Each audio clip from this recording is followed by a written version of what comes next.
Welcome to Voluntaryist Academy. I'm your host, James Cordiner. This channel is dedicated to the complete abolition of slavery. You own yourself, period. My guest today is Keith Knight. He's the managing editor at the Libertarian Institute and host of the Don't Tread on Anyone podcast. He's also the author of Domestic Imperialism, 9 Reasons I Left Progressivism, and the Voluntaryist Handbook, which I've featured multiple times on this channel. Keith, thank you so much for being here. How are you doing today? I am doing great, James. Thank you so much for having me, man. Oh man, it's great to have you. I really liked seeing you at PorkFest a couple years ago. It was great to see you in person and meet you. We kind of met spontaneously outside the pavilion, and I was like, "Hey, you're Keith Knight," and you're like, "Hey man, what's up?" It was very, very cool. So I wanted to bring you here today because, like I said in the intro, I I've done a couple of readings out of your book on the channel, and I kind of wanted to pick your brain about what goes into like making a book such as Voluntarist Handbook. But first, I kind of wanted to ask you about your journey toward voluntarism and what sort of events, or was there one event that had a really great impact on you that opened your eyes and said, "Hey, voluntarism." What was that like for you? I can't say anything specifically stood out. If I had to pick one thing, it would be the very surprising disparity between Ron Paul's view on foreign policy and the view of the other Republican candidates at the time. This would have been during the Republican presidential debates in 2012. It seemed like this guy not only had a very different worldview than the other candidates, they had a very high degree of confidence that he was completely full of shit. And Ron Paul also seemed to have a high degree of confidence that he was correct.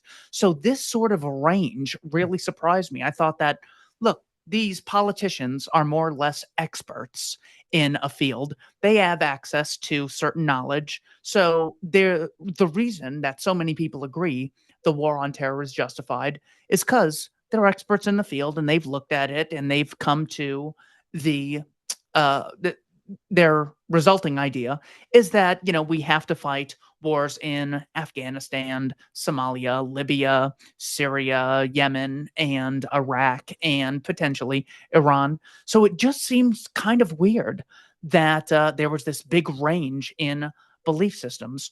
So when I heard Ron Paul's justification for why America was attacked on September 11th, and I compared it to all the other Republicans, it was surprising that Ron Paul actually cared to cite a primary source, something that it had never occurred to me when I had heard Republicans say things like, well, they hate us for our democracy, hate us for our freedom.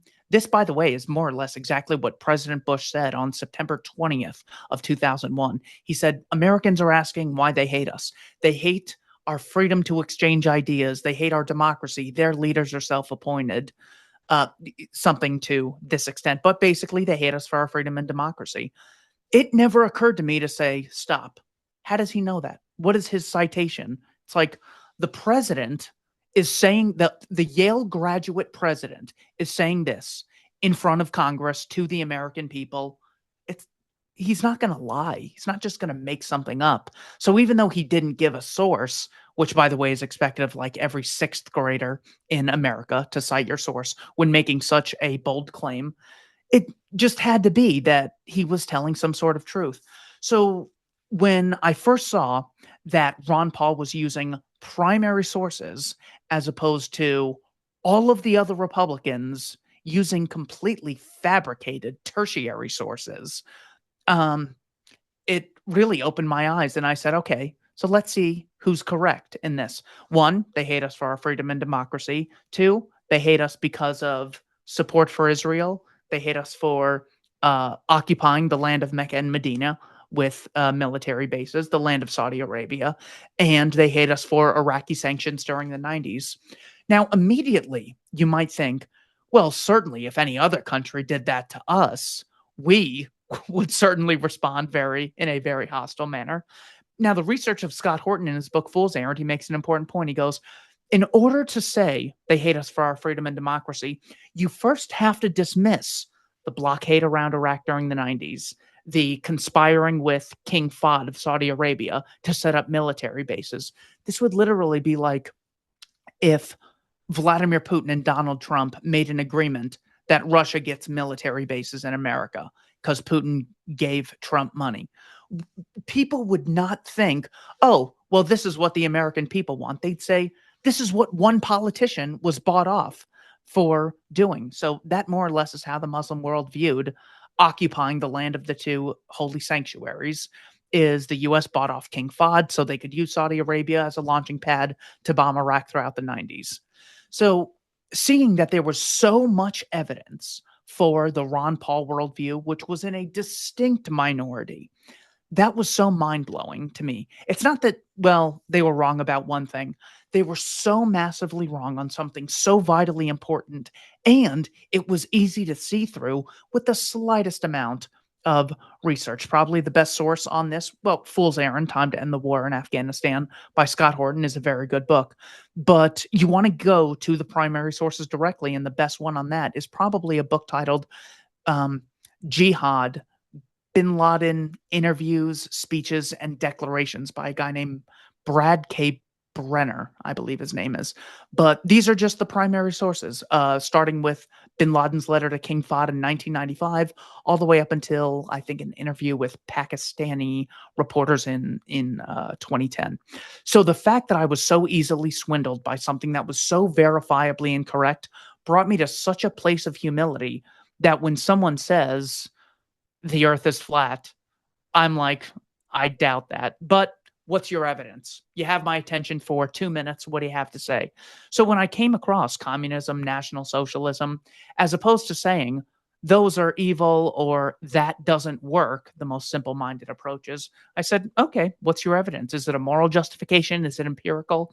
So I basically approached all ideas with that mindset, a ton of humility and a desire to let people at least make a brief case.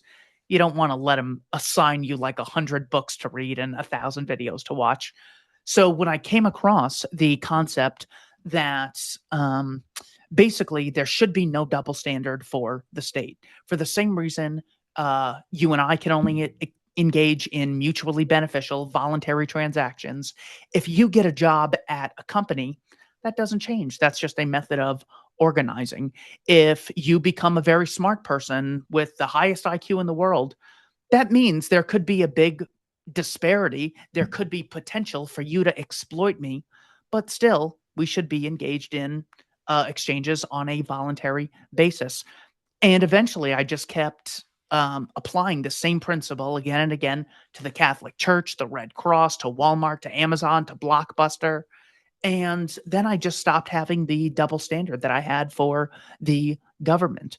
That if I commit murder on a small scale, but first declare war against the people I'm murdering, that doesn't really justify my actions. If I threaten to put people in jail and shoot them if they resist, if they don't chip in to the charities that I like, that doesn't justify me caging people. Do I have the knowledge or the incentive to know exactly which charities are the absolute best? No. And by me being able to confiscate money from you, not only am I enslaving you and claiming ownership over your body and how you spend your scarce time on this earth, I'm also decreasing the incentive I have to spend your money wisely. So both the empirical and moral explanations for voluntarism I thought were very persuasive. So I had read, my gosh, I bet it's like 1,000 books, articles, essays, watched a bunch of videos, transcripts of speeches. And I said, oh my gosh, I wish this would not have taken me 10 years to come across these arguments. So what I'm going to do is I'm going to go through everything else one last time. And I'm going to pick out my absolutely favorite things that I wish I would have been introduced to when I was, gosh, 14. I think I first got involved into political, economic, historical discussions. I said, I want to get this all into one book. And then I want to make the PDF free online at the Libertarian Institute. And it's able for people are more than welcome to copy it, translate it, make excerpts, and add AI, whatever you guys think. We're not doing an intellectual property claim on any of our work, but especially something like this. So that's how I came to voluntarism. And that's why I wanted to put the Voluntarist Handbook together to save people all the time that I spent trying to find these ideas. Well, that touches upon my second question too, which was like how do you really choose which articles, essays to include in a voluntarist handbook as you have? The metric I use is you have to do a lot of guessing and assuming that you're able to hear these ideas through the lens of someone who disagrees with them, because everyone's biased, but you're especially biased when you already agree with it and you're rereading these things. So I would find something and I'd say, one, did this drastically change the way that I viewed either the world or one specific topic? And two, will this either make very persuasive intellectual, emotional, logical, philosophical arguments, or will it at least drastically increase the amount of insecurity people have in their position? Hello. That's my daughter. Hold on one second. Dad duty never stops, Keith. It never stops. Excuse me. Hold on. Yeah, in just a minute, okay? All right. Please continue. Very good. So I would just try to say, okay, a lot of things that I've read a lot of things that are persuasive. However, were there any that I was reading and I just said, wow, I really see the world differently after this? Hearing Lou Rockwell, a right winger, criticize the police, that was very surprising to me. So to hear his arguments that one, the police, the ideal job is to protect persons and property from aggressors. That's just a service like anything else. Why should that be monopolized and coercively funded? There's no reason something like that should happen. Also, should we have blind respect just because someone is in the police and military? For example, I love farmers, dude. Without farmers, we're dead. We need food to survive. Does it necessarily follow that farmers have a right to confiscate my income without my permission? Yes, we need the police. That in no way means there should be a coercively funded monopoly. We Let's put air conditioning in the category of need. You could put houses in the category of need, or any amount of shelter. Uh, these things, you could put them in the need category. Just because they're necessary doesn't necessarily mean that they should be coercively provided by a state who has very little incentive to respond to consumer demand. If you look at all the private security, there's a password to get into your computer. There's multi-factor authentication on tons of websites. There are alerts that if your account gets logged into or any adjustments are made, they send notifications to your phone or email or ping your Apple Watch. There is private security all around us. There's private security at malls. One of the saddest things that I've seen in the last few months, there was a private organization in California who had their own private firefighting organization. And basically, they suffered water damage from putting out some fires, but more or less, this very nice area of Southern California was more or less preserved and saved by the fires. The guy who arranged this is a guy named, I believe his name is Rick Caruso. He ran for mayor of Los Angeles in 2022 against the current psychopath occupying the DEI position. So when you see that, one, these things can be privatized, and two, you would have had someone in there who had the knowledge and incentive to plan for something as catastrophic as fires in Los Angeles. This all could have been avoided. You could have had the level of intellectual management, which is not easy to come across. Anyone who's worked for multiple managers can tell you managers matter.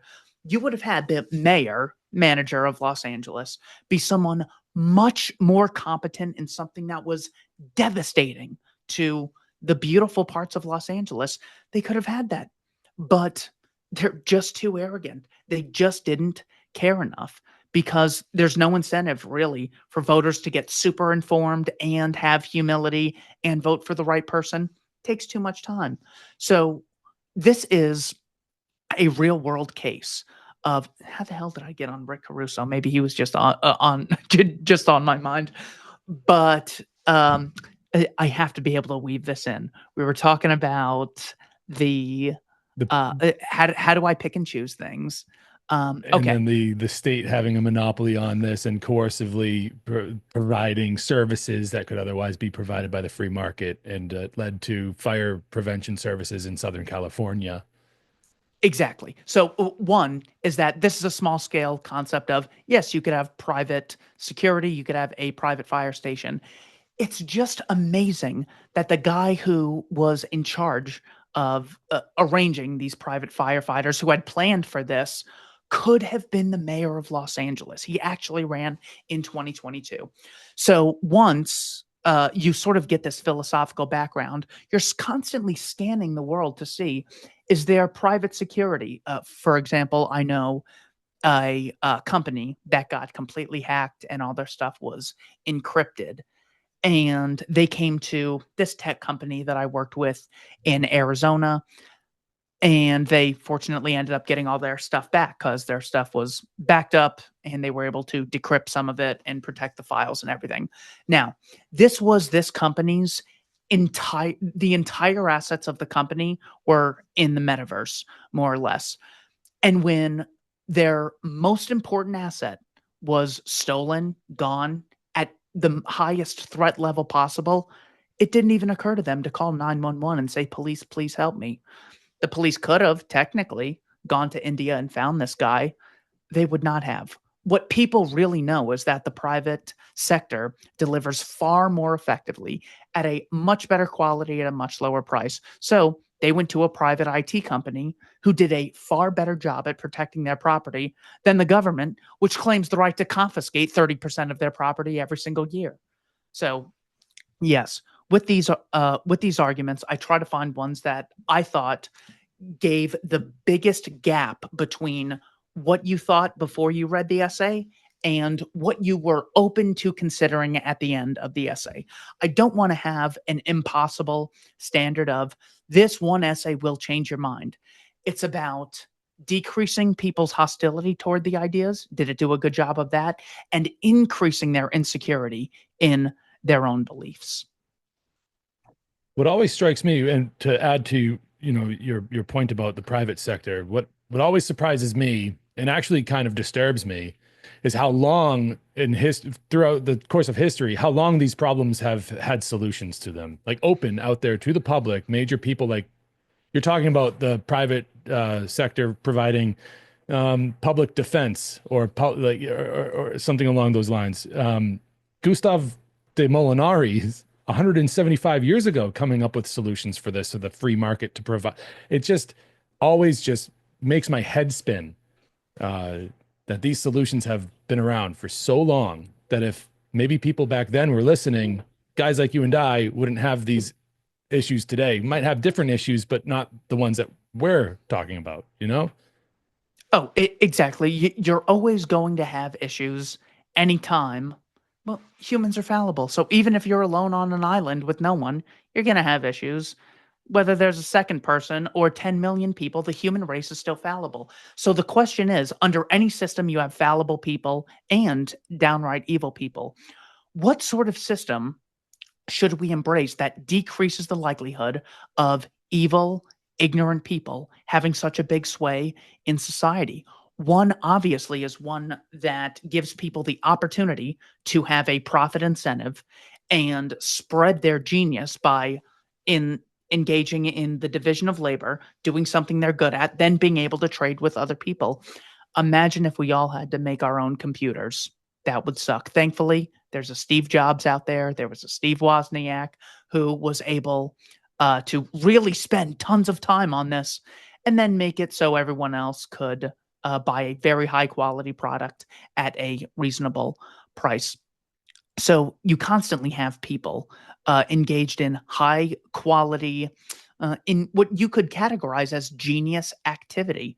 What matters is whether or not they're able to exchange with the widest amount of people. That's what really creates the mass benefit. You saw this with Henry Ford, did this with the Model T. Um, I'm trying to think of the examples I used in the speech that I gave at Porkfest. Cornelius Vanderbilt drastically lowered the cost of steamship travel. Andrew Carnegie drastically lowered the cost of steel. The voluntarist basically gives the geniuses of the world, when they're a fraction of 1%, the freedom to pursue their ends, but while stopping them from being able to get money or social status from anyone else unless they can voluntarily exchange it. So the percentage of people who are ever going to be able to be as good as Steph Curry at basketball is so microscopic. But we need the Steph Currys, the Taylor Swifts, the Steve Jobses, the Eminems to be able to flourish with our ability to exchange with them. So the voluntarist principle is not only something that results in high economic activity, in a higher standard of living, because the geniuses have the freedom to make the rest of us rich by exchanging with us. It's also still gives us the power to disassociate with people who we think are bad actors. The best example of this very well may be Donald Trump, because for so long, the progressives would tell us that the private sector is greedy, selfish, dog eat dog, highly competitive. The state sector, well, this is something we're all part of. It's the result of voting and people getting involved. So this is the state is cooperative, the market's greedy, private, dog eat dog, deregulated, and everything else. However, you can look at the real world response of people. They didn't like Donald Trump when Trump was in the private sector, but now that he's in the public sector, they are terrified of him. Why the change? I thought now he serves us. Now we're his boss, right? Of course, the exact opposite is true. It's the private sector which allows genius to thrive without giving them a blank check to violate the rights and well being of the rest of us. It's the state that has all the shortcomings, all the bad instincts of every other human being in the world without the constraints that the market would otherwise impose on it. So it's basically taking your average person and giving them a blank check to do things they otherwise wouldn't have the recognized right to do in the market. That's why when people finally get their politician elected, they end up being miserable and then just going to focus on the next election. Or even when they say they're very happy with someone, they're almost by every metric extremely ignorant on the actual policies of that senator, that congressman, that president, because they don't have what Henry Hazlitt told us is the secret to economic understanding. The average person is not able to see the short term effects on one group, let alone the long term effects of on multiple groups of a single policy. So when people say, I like politician X, what they mean is I find their personality comforting. I feel like they care about me. It has nothing to do with policy. The state allows people to basically use these irrational instincts that the human race has and not hold them accountable for anything. If you think, if I say, dude, there was this great guy, he is my multi level marketing manager, and I gave him 50 grand because, we're going to start a pyramid organization. That's stupid, and you are going to lose your money. Imagine if you could join multi-level marketing organizations with other people's money. That's what the state is. It incentivizes every shortcoming that members of the human race already have. So basically, on a utilitarian or principled ground, I think every argument for the state is totally unjustifiable. I agree. Is there a volume two coming for the Voluntaryist Handbook? I really hope not, because the whole thing is I wanted to give people one book to read that really was the collection of things that brought me from being a progressive to being a voluntarist. So the goal is no. Um, Even though, you want to, we, of course, at the Libertarian Institute are always, discussing news columns, updating things, and, giving the voluntarist take on the news events of the day that people are focused on. For example, there's been a long debate between progressives and libertarians who's really part of the establishment. The progressive will say, oh, well, the libertarians are basically useful idiots for the 1%. They want to deregulate. Well, business doesn't want to be regulated. Turns out that, of course, is fabricated. A lot of businesses love regulations because it allows them to stomp out competitors. And they'll say, well, you don't want to tax the billionaires, as if this is some terrible, as if that's even a good argument. It's the equivalent of saying, you're just against Jim Crow laws because that's what blacks want. It's like, okay, so what? They want that. It's still a good thing. I'm still right about it. So what? Um, Now, the other day, Trump issued a federal freeze on like 80% of funding or something, and a judge overturned it within like 24 hours. Trump did not run on anything like this. So you can't say, well, the establishment really wants a libertarian world. If that were true, we would see over time government spending drastically decreasing and government regulations constantly shrinking. If you look at the spending, if you look at the number of pages in the Federal Register, the number of regulations that are out there, they're constantly going up. They have small dips every now and then. Jimmy Carter did excellent things with deregulating both interstate commerce and the airline industries. Those, of course, were very honorable and something I'm very appreciative of. But this is an example. The reason I brought this up is because there are still examples of things we see every day in the news that if you don't see them through the voluntarist lens, they could be very confusing. You might say, Trump tried to freeze this funding and he didn't. So, life goes on. No, no. This gets to the heart of a discussion that for decades we've been told by Republicans, some Republicans, but especially Democrats, that the establishment wants a really small state. The government tried freezing, not abolishing any entities, not completely abolishing taxation or anything. They tried freezing, and it didn't last a single day. This gets to the heart of a historical debate that's been going on since, like, literally Teddy Roosevelt, as he wrote in his autobiography, Justifying Antitrust Laws. This is what Franklin Roosevelt and Woodrow Wilson were giving speeches on, that the moneyed interests seldom want any regulation. Roosevelt did actually say that the businessman who complains about state planning of the economy will be the first to line up when he gets a tariff on any foreign competition. I will give Roosevelt credit on that. However, these news items come across your screen all the time.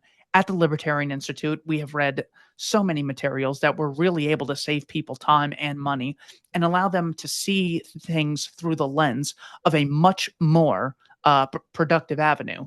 With the news, it's like, here's a headline, be obsessed, be mad, and then we're going to move on to another one. But when you see things through this lens, it makes much more sense and it's much more productive. So my hope is to keep all the new additions to voluntarism in either other books or the libertarianinstitute.org. But I do not want to make a second one because I just want one book, one PDF to send to people and say, here's my arguments. That's really interesting. I appreciate that approach actually, because then they go looking for a voluntarist handbook and there's only one available ever. And that's it. Mm-hmm. And then, turn the page to the next book, so to speak. Mm-hmm. Maybe a whole lot of pages though. Yeah. Um, So, and then with domestic imperialism, it's definitely complementary, and but it's much more of me putting things in my own words. I'm so humbled by these people that I read. I didn't even want to write an introduction or an afterword to this. I ended up putting one together and putting it in here just to give the reader an explanation.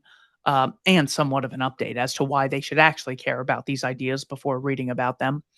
But yeah, with domestic imperialism, I added that because I wanted people to get all these ideas in my own words. And I don't even want to mention the current book that I'm working on, but maybe mentioning it will discipline me to getting it done. My next books are going to be strictly on social justice or strictly on foreign policy.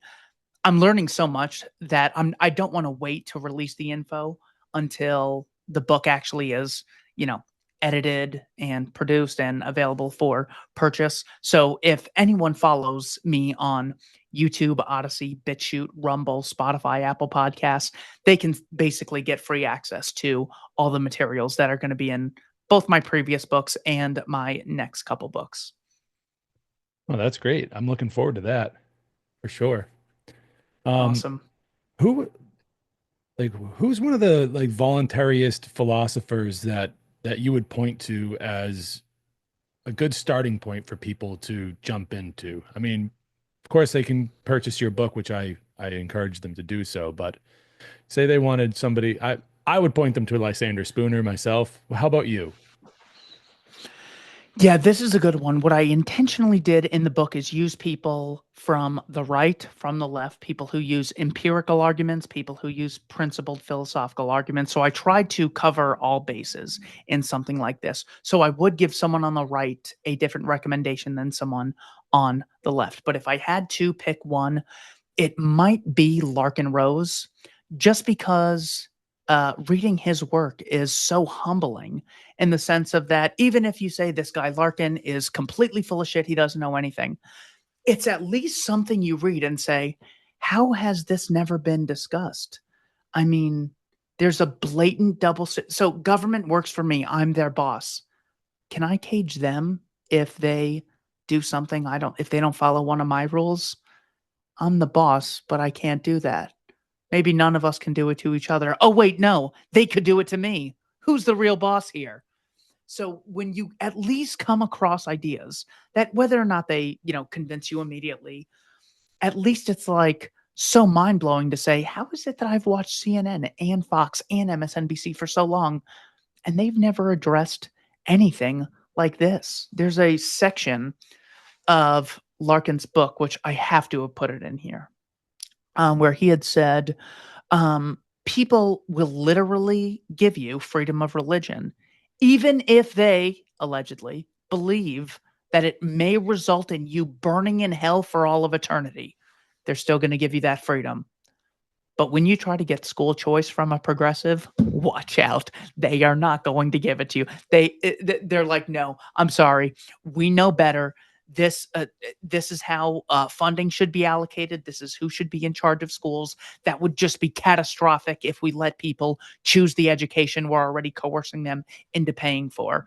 It's like, well, I thought I was in charge, first of all. So they're giving you the average person with their religious ideas are giving you the freedom to burn in hell forever, but they're too terrified that a road won't be funded or frequently paved enough.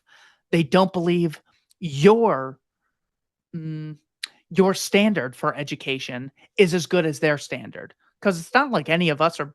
I'm so pro education. I work for the Libertarian Institute, who seeks to provide a free education on history and economics to everyone in the world, ideally. So I'm very pro education, and so are the progressives. So the question is, if we both have the same goal, who's better at attaining it? I think I am. They think they are. Why don't we at least embrace the principle of voluntarism and let each other opt out of it? You're letting me burn in hell for all of eternity, or waste, or say you're an atheist who believes that there's no God. By allowing me freedom of religion, say I'm a Mormon or a Scientologist, you're allowing me to dedicate my entire life to a lie. It's like they think religious people are just living in Plato's cave and they have no understanding of the world.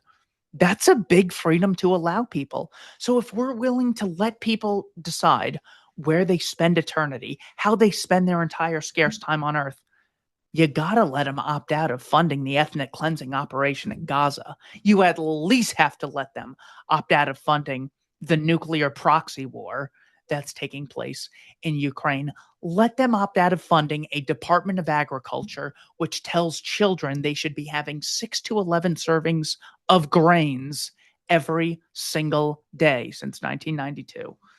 You just have to let people you just have to you have to have the confidence to say, I'm so good that I'm going to persuade people voluntarily and they're going to love me. I think a lot of what we run up against is people who are just so terrified and insecure. The thought of people having the freedom to disassociate with them is so terrifying, they respond as though you're threatening their life. They're like, people are going to be able to opt out of funding the health plan I have for them. I just want to make people healthy. You know what? It's not ideal, but people should not be allowed to opt out of it. I know it's good for them. There's people who are as smart as me who already agree with me. And then there's ignorant people who just don't know any better. So, yeah, I'm going to justify it. It's this amount of arrogance that we're also up against. That's why increasing the amount of insecurity that people have in things is so vitally important. I think Larkin Rose does the very best job at opening people's minds to things and saying, I've heard discussions about this for like 60 years and no one's ever brought this up. Tucker Carlson is doing an excellent job on that. He just had a great exchange with Piers Morgan on Hiroshima. He also discussed the Poland question of World War II. So, for those not familiar, in September 3rd of 1939, Neville Chamberlain declares war against Germany because Hitler refused, the German military refused to withdraw their troops from Poland. This would have been the city called Danzig, which was previously German before the Versailles Treaty. So he goes, we have to go to war, not because Britain's been invaded, but for Polish independence. That's the exact wording of Neville Chamberlain's declaration of war. And then after a world war, which gets like between 4 and 8 million Poles killed, Poland ends up under Bolshevik occupation. Just hearing that, because you'd think we'd have to start another war. Poland's independence has been violated again.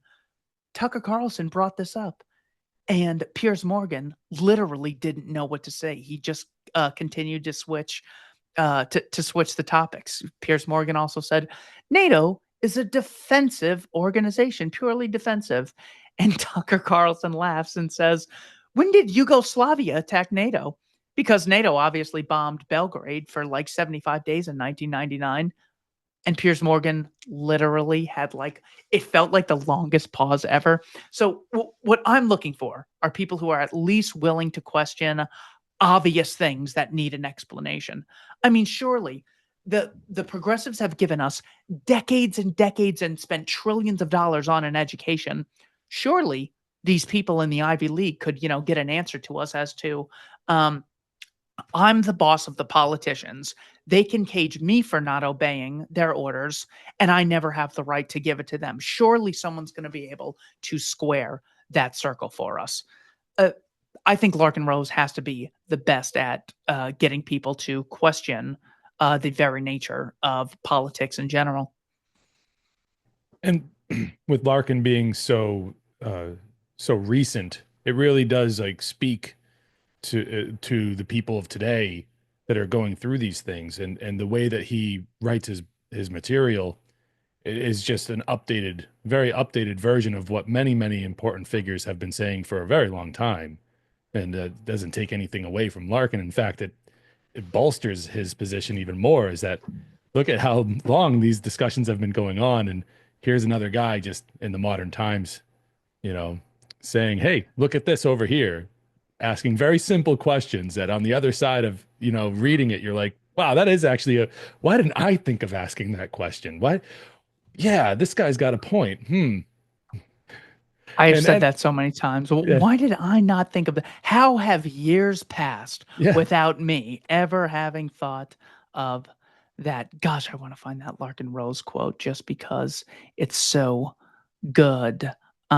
Yep. So, for people who haven't read the book, I have essays, articles, and sections from certain books. Yeah. So, Jason Brennan, Stefan Molyneux, Michael Humer, Lysander Spooner is in here, and Henry Hazlitt, Lou Rockwell. I don't republish the books. I publish my favorite portions from those books that are in here. But yeah, Larkin is just absolutely terrific at getting people to see things clearly. And even again, even if you disagree with him and say, yes, anyone who's not paying $15 an hour for the labor of someone else, even if it's a voluntary exchange between consenting adults, that person should be put in jail and shot if they resist. That job should be taken away from the person who voluntarily accepted the job. This is the domestic imperialism I'm talking about. Um, at least you will know where you stand, because people don't even know where they stand Yeah. on like so many things. Um, I just crystal ball just the other day is like, why don't we just have healthcare be free? Literally, it is as ridiculous as saying, well, the military is free. Well, yeah, government pays for it, and we pay taxes, and the state prints the money and inflates the money supply to pay for it. But I've never been sent a bill for the military, so the military's free. That is exactly how stupid it is to say we could make healthcare free Yeah. if the state coercively funds and monopolizes it. Do doctors not get paid? Are all nurses volunteers? Are the construction workers who make the hospitals and make the MRI machines, are they not getting compensated? How are they getting money, Crystal? It is Right. so pathetic to see that. And then, even worse, on top of that, instead of the producers, the companies answering to consumers, as the old saying goes, he who pays the piper calls the tune. Instead of them answering to consumers, they want to make the customer happy so they can get the customer's money. Now they have to answer to the state. They don't even have to make the customer happy because the state is where they get their money from. So it's literally like going to a restaurant and, well, they're not going to probably even ask you what you want off the menu. Maybe they will. What if it's super low quality? They don't have, you're stripping the incentive. You're throwing a huge wrench in this complex web of organizations where I create value for you, you create value for me. Now it's, in order for me to create value for James, I'm going to speak with someone who he's never met before and doesn't know who he is. That's how I'm going to determine that. Isn't it much better if you and I exchange things on a mutually beneficial, voluntary basis? This is Crystal Ball, who thinks who has so much arrogance. I care about education, sweetie. You're not educated at all. You can't see through obvious propaganda. That's a blatant sign of someone who is uneducated. Or she'll be like, the problem is there was Glass Steagall, the deregulation, then you had the financial crisis. Therefore, one caused the other. It doesn't occur to her to say, well, if Glass-Steagall allowed for investment and commercial banks to engage in exchanges, we would see that the most volatile banks would have been those which merged after Glass-Steagall. But it turns out it was the less diversified banks that were more likely to fail. Lehman Brothers, AIG, Bear Stearns. The most volatile ones had nothing to do with Glass-Steagall.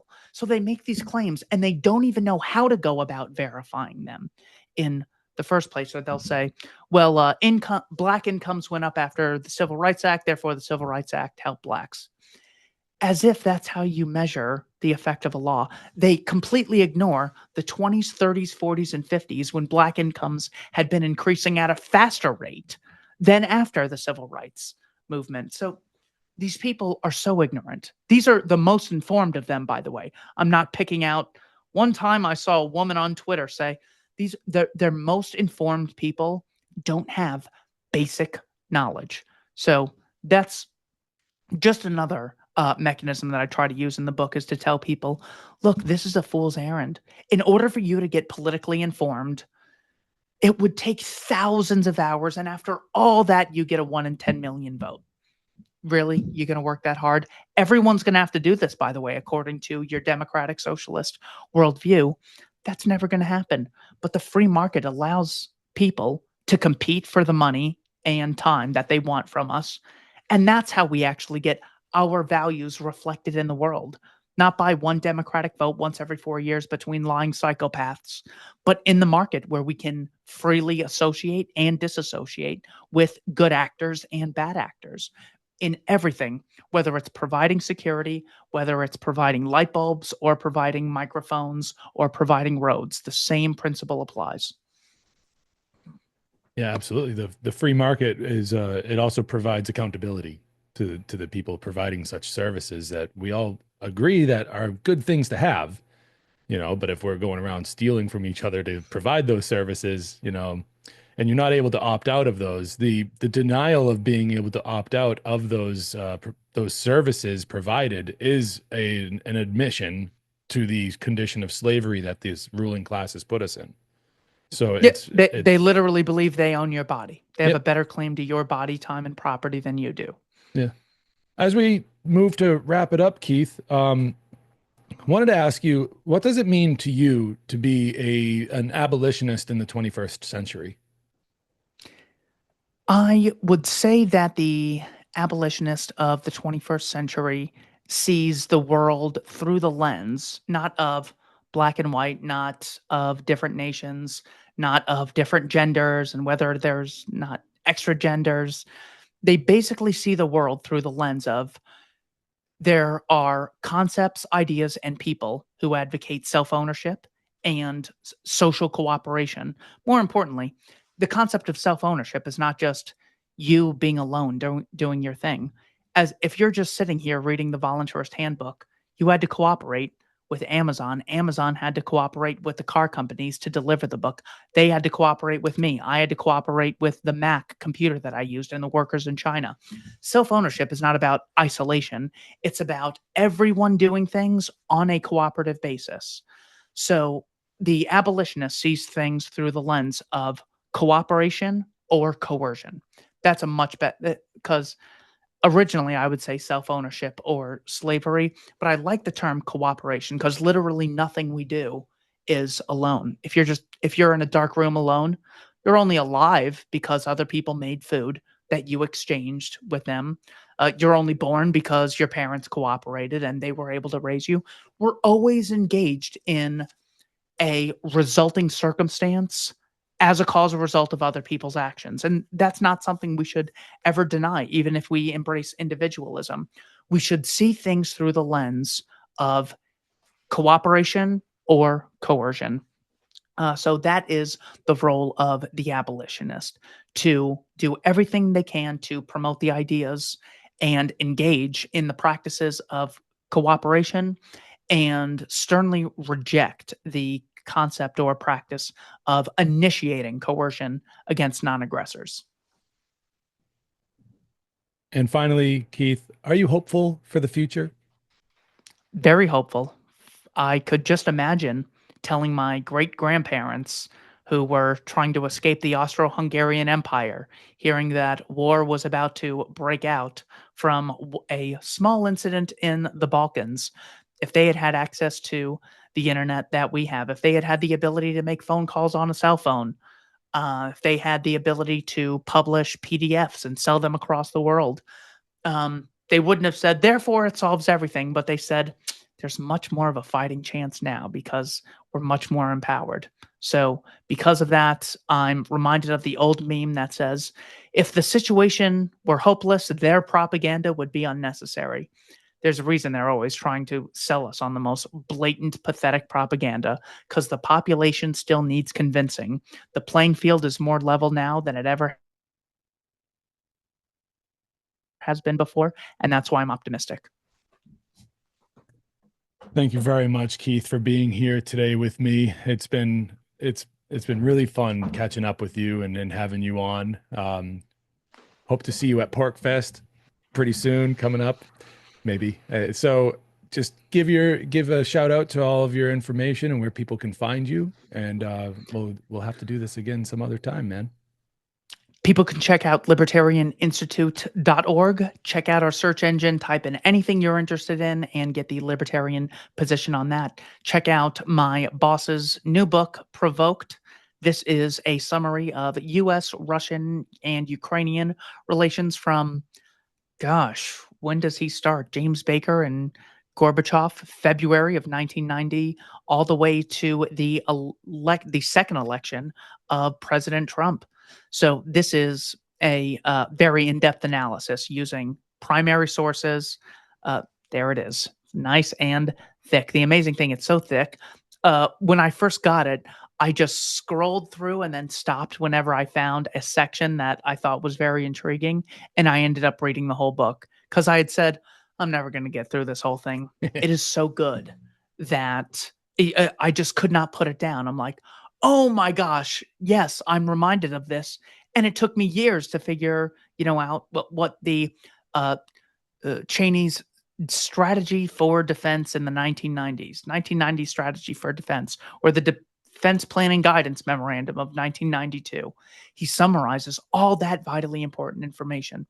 So they can check out Provoked, check out the other writers we have at the Libertarian Institute, Kyle Anzalone, Connor Freeman, Patrick McFarlane. We have a number of podcasters as well, Bill Bupert. So they can always check us out there. That's the best way to stay in touch with what we're trying to put out for people to really get the ideas of social cooperation and become ever more skeptical of the idea of initiating violence in the world to achieve your end. Keith, I can't thank you enough for your work, man. All the links for Keith's books and the Libertarian Institute, everything will be in the show notes, of course.